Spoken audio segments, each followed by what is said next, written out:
So a photographer received a contract, and in that contract it said work made for hire. What does that mean? Often the concept of work made for hire has to do with whether it's an employee or a contractor who created the work. When a photographer clicks the shutter, they are the proud owner of a copyrighted image. However, if the photographer agrees in writing that they are going to temporarily work for that company, then the images can be classified under the work made for hire rule, which means the company is going to hire you for a specific period of time to create some images, whether it's an hour, a half day, day, or a week. They're going to hire you to do this. Now, you have to use your own resources. However, when everything is all done, the images are complete and turned over to the client, you are now fired. You don't get any restitution, you don't get health care, you don't get a 401k, nothing. But the good news is for the company, they now own the images, and you can't even use them for your portfolio without permission. The thing is, if you work for a company and take photographs as their representative, they own the photographs. However, if you are a contractor or freelancer, you automatically own the images unless you sign a work for hire contract.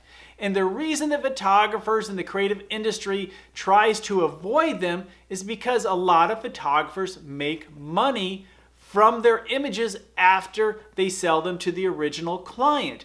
This is especially true in the media. Now the thing is, most companies don't need to own your copyrighted image. Remember, you own the image automatically as soon as you click the button unless you've signed your rights away. But sometimes companies think they own the rights, or even individuals think they own the rights to your photograph just because they've paid you, and that is not the case. It's just like if you purchased a book from the bookstore or Amazon. You own that physical copy of the book, and you can give it away, maybe resell that one copy, but you can't make copies of it and resell the book like the author. The author owns the copyrighted content, or the publisher owns that copyrighted content, depending on the scenario. Or if you purchase some software, you can use that software. That is part of the licensing agreement. And quite often the license may say, hey, 2 or 3 people in your organization can use that piece of software. However, you can't take the code, which is copyrighted, and then resell it to make money. And the same thing goes for your photography. However, employers sometimes try to get around this by offering work made for hire contracts. And again, the fact is, they're just hiring you temporarily to take all of your rights and then firing you. And that is usually not a good deal. As a general policy, I don't sign work made for hire contracts. However, you do need to pick your battles. And sometimes your client may be sympathetic to your cause. It's happened more than once where I replied to a prospect or a client and let them know I really don't sign work made for hire contracts. And you know what? It has happened more than once where they replied, hey, just cross it off. We don't care. And the fact is, sometimes a company will just have a general contract that they just send out to everyone. They don't even know who made it.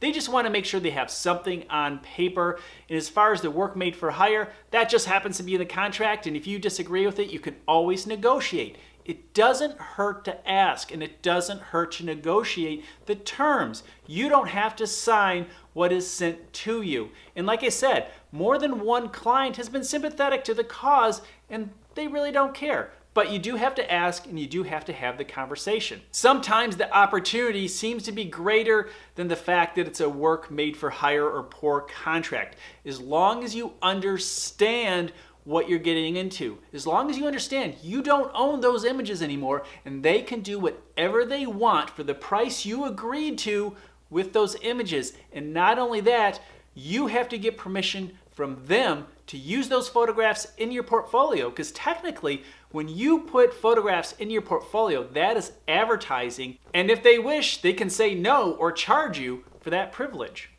Hey, let me know how you deal with work made for hire contracts. I look forward to reading your comments below. And of course, if you found this video valuable, make sure you like it and share it with your friends, maybe on Facebook this time. And of course, if you don't want to miss a future upload, be sure to subscribe.